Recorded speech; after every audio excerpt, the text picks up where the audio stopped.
അന്താരാഷ്ട്ര രാഷ്ട്രീയത്തെയും പശ്ചിമേഷ്യൻ സമവാക്യങ്ങളെയും ഒരുപോലെ സ്ഫോടനാത്മകമായ ഒരു ഘട്ടത്തിലേക്ക് തള്ളിവിട്ടുകൊണ്ട് അമേരിക്കൻ പ്രസിഡന്റ് ഡൊണാൾഡ് ട്രംപ് നടത്തിയ വിവാദ പരാമർശം ആഗോളതലത്തിൽ വൻ പ്രതിഷേധത്തിന് കാരണമായിരിക്കുകയാണ്. മുസ്ലിം ലോകത്തിന്റെ ഏറ്റവും വിശുദ്ധമായ മക്കയെയും ഇസ്ലാമിക മൂല്യങ്ങളെയും അപമാനിക്കുന്ന തരത്തിൽ ട്രംപ് നടത്തിയ പ്രസ്താവനയ്ക്കെതിരെ ഇറാനിൽ നിന്നും യമനിൽ നിന്നും ശക്തമായ പ്രതികരണങ്ങളാണ് ഉയർന്നു വന്നത്.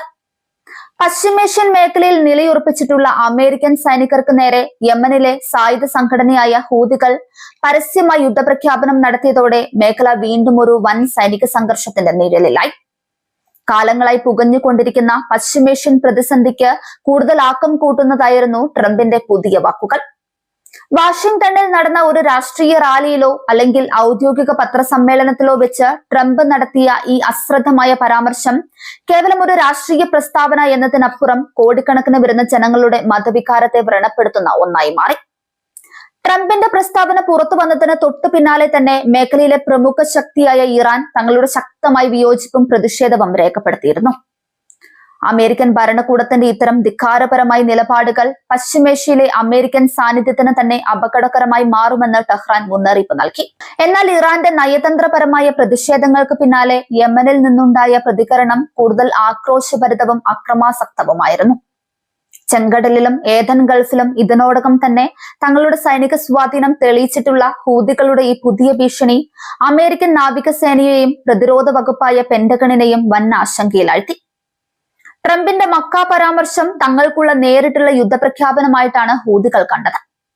യമനിലെ തലസ്ഥാനമായ സനായിലും മറ്റു പ്രധാന നഗരങ്ങളിലും പതിനായിരക്കണക്കിന് ആളുകളാണ് അമേരിക്കൻ വിരുദ്ധ മുദ്രാവാക്യങ്ങളുമായി തെരുവിലിറങ്ങിയത്. ട്രംപിന്റെ ചിത്രങ്ങളും അമേരിക്കൻ പതാകകളും കത്തിച്ചുകൊണ്ട് ജനങ്ങൾ തങ്ങളുടെ രോഷം പ്രകടിപ്പിച്ചപ്പോൾ ഇത് കേവലം ഒരു തദ്ദേശീയ പ്രതിഷേധമല്ലെന്നും വലിയൊരു സൈനിക നീക്കത്തിന്റെ തുടക്കമാണെന്നും രാഷ്ട്രീയ നിരീക്ഷകർ വിലയിരുത്തി. മേഖലയിൽ കാവൽ നിൽക്കുന്ന US നാവികസേനാ കപ്പലുകൾക്ക് നേരെ ഏത് നിമിഷവും ഹൂതികളുടെ ഭാഗത്തു നിന്ന് ആത്മഹത്യാപരമായ ഡ്രോൺ ആക്രമണങ്ങളോ അത്യാധുനിക ആന്റി ഷിപ്പ് ബാലിസ്റ്റിക് മിസൈൽ ആക്രമണങ്ങളോ ഉണ്ടായേക്കാമെന്ന് ജാഗ്രതാ നിർദ്ദേശം പെന്റഗൺ പുറപ്പെടുവിച്ചു. ചെങ്കടലിലൂടെയുള്ള അന്താരാഷ്ട്ര കപ്പൽ ഗതാഗതത്തിന്റെ സുരക്ഷയ്ക്കായി വിന്യസിച്ചിരിക്കുന്ന അമേരിക്കൻ സൈനികരും ഇപ്പോൾ കനത്ത കാവലിലാണ്. അമേരിക്കയുടെ സഖ്യകക്ഷിയായ സൗദി അറേബ്യയും ഈ സംഭവം വലിയൊരു നയതന്ത്ര പ്രതിസന്ധിയിലാക്കിയിട്ടുണ്ട്. മക്ക സ്ഥിതി ചെയ്യുന്ന രാജ്യത്തിന്റെ ഭരണാധികാരികൾ എന്ന നിലയിൽ അമേരിക്കയുടെ ഇത്തരം നടപടികളോട് പരസ്യമായി യോജിക്കാൻ സൗദിക്ക് പറ്റില്ല. അതേസമയം അമേരിക്കയുമായുള്ള തന്ത്രപരമായ പങ്കാളിത്തം ഉപേക്ഷിക്കാനും അവർക്ക് സാധിക്കില്ല. സൗദി ഭരണകൂടത്തിന്റെ ഈ മൗനത്തെ ഹൂതികൾ തങ്ങൾക്ക് അനുകൂലമായ ആയുധമാക്കുകയാണ്. വർഷങ്ങളായി തുടരുന്ന യമൻ ആഭ്യന്തര യുദ്ധത്തിൽ സൗദി സഖ്യസേനയോട് പോരാടി പരിചയമുള്ള ഹൂതികൾക്ക് അത്യാധുനിക ആയുധ സാങ്കേതിക വിദ്യകൾ ലഭ്യമാക്കുന്നത് ഇറാനാണ് എന്നത് പരസ്യമായ രഹസ്യമാണ്. അതുകൊണ്ട് തന്നെ ഇറാന്റെ പിന്തുണയോടെ ഹൂതികൾ നടത്തുന്ന ഏത് നീക്കവും വലിയ പ്രത്യാഘാതങ്ങൾ ഉണ്ടാക്കും. പശ്ചിമേഷ്യൻ സമാധാന ചർച്ചകൾക്ക് ഈ സംഭവം വലിയൊരു തിരിച്ചടിയാണ് നൽകിയിരിക്കുന്നത്. വിവിധ രാജ്യങ്ങളുമായി അമേരിക്ക നടത്തി വന്നിരുന്ന നയതന്ത്ര ചർച്ചകളെല്ലാം തന്നെ ഇപ്പോൾ വഴിമുട്ടിയ അവസ്ഥയിലാണ്. ട്രംപ് ഭരണകൂടം തങ്ങളുടെ വിദേശ നയങ്ങളിൽ വരുത്തുന്ന ഇത്തരം ഗുരുതരമായ പിഴവുകൾ അന്താരാഷ്ട്ര തലത്തിൽ അമേരിക്കയുടെ വിശ്വാസ്യതയെ പാടെ തകർക്കുന്നതാണെന്ന് അമേരിക്കയിലെ പ്രതിപക്ഷ കക്ഷികൾ വിമർശിക്കുന്നുണ്ട്. അന്താരാഷ്ട്ര വിപണിയിൽ എണ്ണവില കുതിച്ചുയരാൻ ഈ ഭീഷണി കാരണമായിട്ടുണ്ട്. ചെങ്കടൽ പാത വീണ്ടും സുരക്ഷിതമല്ലാതായി മാറിയാൽ ആഗോള സപ്ലൈ ചെയിൻ പൂർണ്ണമായും തകരാറിലാകും. കപ്പലുകൾക്ക് ഇൻഷുറൻസ് തുക വർദ്ധിക്കുന്നതും പാത മാറി സഞ്ചരിക്കേണ്ടി വരുന്നതും ആഗോള സമ്പദ് വ്യവസ്ഥയെ വലിയ മന്ദഗതിയിലേക്ക് നയിക്കും.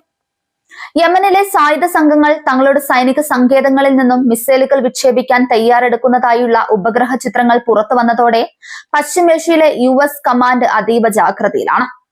ഡ്രോൺ വിരുദ്ധ പ്രതിരോധ സംവിധാനങ്ങളും മിസൈൽ ഷീൽഡുകളും കൂടുതൽ ശക്തമാക്കാൻ അമേരിക്കൻ കപ്പലുകൾക്ക് നിർദ്ദേശം നൽകിയിട്ടുണ്ട്.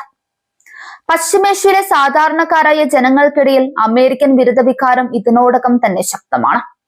അതിലേക്ക് എണ്ണയൊഴിക്കുന്നതായിരുന്നു ട്രംപിന്റെ വാക്കുകൾ. ഈ വികാരം മുതലെടുത്തുകൊണ്ട് ഐസിസ് അല്ലെങ്കിൽ അൽ ഖ്വയ്ദ പോലുള്ള മറ്റ് തീവ്രവാദ സംഘടനകളും US സൈനികർക്കെതിരെ രംഗത്ത് വരാൻ സാധ്യതയുണ്ടെന്ന് ഇന്റലിജൻസ് ഏജൻസികൾ മുന്നറിയിപ്പ് നൽകുന്നുണ്ട്. വാഷിംഗ്ടണിലെ വൈറ്റ് ഹൌസ് വൃത്തങ്ങൾ ഈ വിവാദത്തെ തണുപ്പിക്കാൻ ശ്രമിക്കുന്നുണ്ടെങ്കിലും ട്രംപ് തന്റെ പ്രസ്താവന പിൻവലിക്കാനോ മാപ്പ് പറയാനോ തയ്യാറായിട്ടില്ല.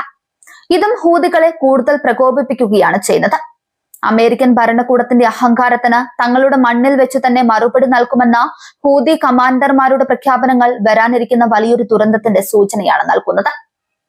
വരും ദിവസങ്ങളിൽ ചെങ്കടലിലോ അതിനോട് ചേർന്നുള്ള കടൽ തീരങ്ങളിലോ ഒരു വലിയ സൈനിക ഏറ്റുമുട്ടൽ ഉണ്ടാകാനുള്ള സാധ്യതയും വളരെ കൂടുതലാണ്. അമേരിക്കൻ സൈന്യം തിരിച്ചടിക്ക് മുതിർന്നാൽ അത് യമനെ പൂർണ്ണമായും ഒരു യുദ്ധക്കളമാക്കുമെന്ന് മാത്രമല്ല പശ്ചിമേഷ്യയിലെ മറ്റ് രാജ്യങ്ങളിലേക്ക് കൂടി പടരാൻ കാരണമാകും.